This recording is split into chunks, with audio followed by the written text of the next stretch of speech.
Le 8 mars, parlons-en. Que célébrons-nous en réalité le 8 mars? La célébration de la Journée internationale de la femme un 8 mars me paraît être totalement incongrue. La femme mérite d'être célébrée tous les jours. En réalité, chaque année, et cette année encore, nous allons manifester pour célébrer la Journée internationale de la femme. Nous allons nous mettre dans nos beaux apparats, nos beaux boubous, nos tenues uniformes en paille. J'aime bien les pailles, la preuve, je les porte. Mais est-ce en réalité ce qui compte pour la lutte pour l'émancipation de la femme? Le 8 mars, je suis contre. En réalité, je suis pour la célébration de la femme chaque jour de l'année.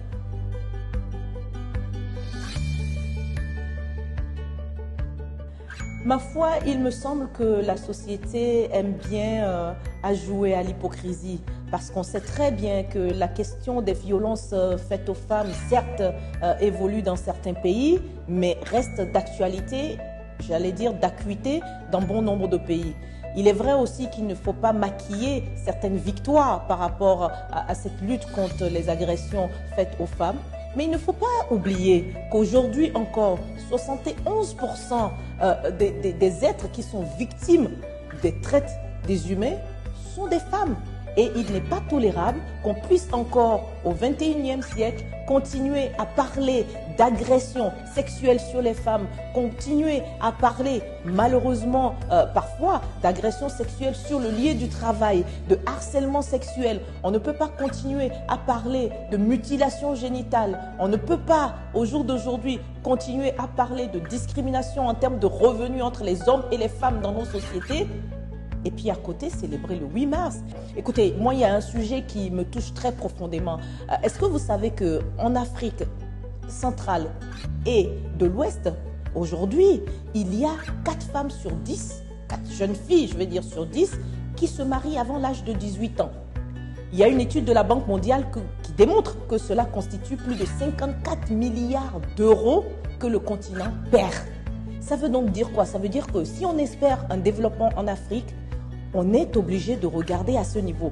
Que faisons-nous pour que nos jeunes filles puissent justement ne pas subir ces cas de mariage précoce, ces cas de mariage forcé, et puissent davantage s'adonner à leur éducation, à suivre des formations qui feront d'elles des citoyennes à part entière demain, qui les rendront autonomes, qui les rendront justement moins vulnérables face aux violences, qui les rendront davantage plus efficaces pour leur communauté et pour leur nation.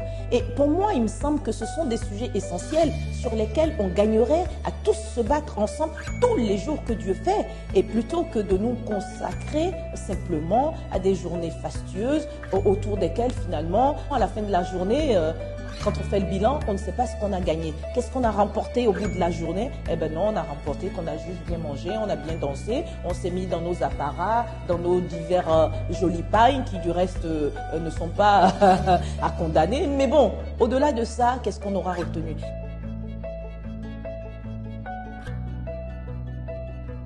D'abord, à l'endroit des femmes, dites-vous bien une chose, si l'humanité savait que femmes pouvaient, le monde s'en porterait mieux.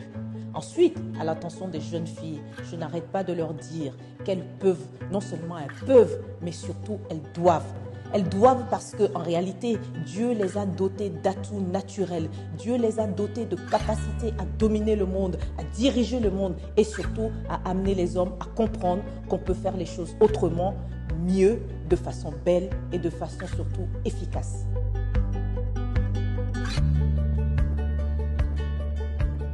Toi, jeune homme qui me regarde, j'ai un message important pour toi. Tu dois respecter la jeune fille que tu rencontres. Tu dois respecter la jeune femme que tu rencontres. Tu dois respecter les femmes tout court.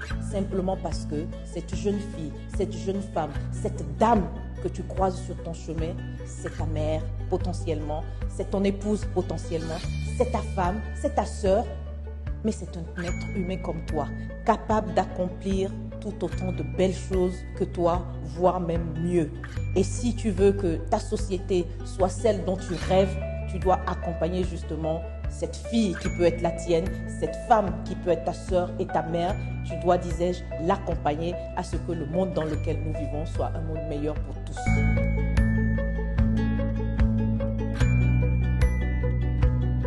cher monsieur, toi qui agresses ton épouse, j'ai un mépris total pour ton acte. C'est un acte ignoble, mais c'est aussi un acte de faiblesse. Quand on est homme, on est d'abord, avant tout, un être humain. Et un être humain a du cœur. Et un être humain qui a du cœur respecte tout être humain. À plus forte raison, une femme. Une femme, c'est un être de beauté, de chaleur, d'amour, de passion, mais aussi un être complémentaire par rapport à l'homme. Alors, respectons la femme, qui que nous soyons, quelque puissance que nous ayons, quelque faiblesse que nous ayons, respectons la femme. Toi, jeune homme qui m'écoute, toi, cher monsieur qui m'écoute, comprends que si tu veux davantage être respecté, il faudrait que tu respectes ton épouse, que tu respectes la femme tout simplement. Célébrez-nous tous les jours. Célébrons-nous tous les jours. La femme mérite d'être célébrée tous les jours de l'année, 365 jours sur 365, 366 jours sur 366. La femme mérite d'être célébrée toute une éternité.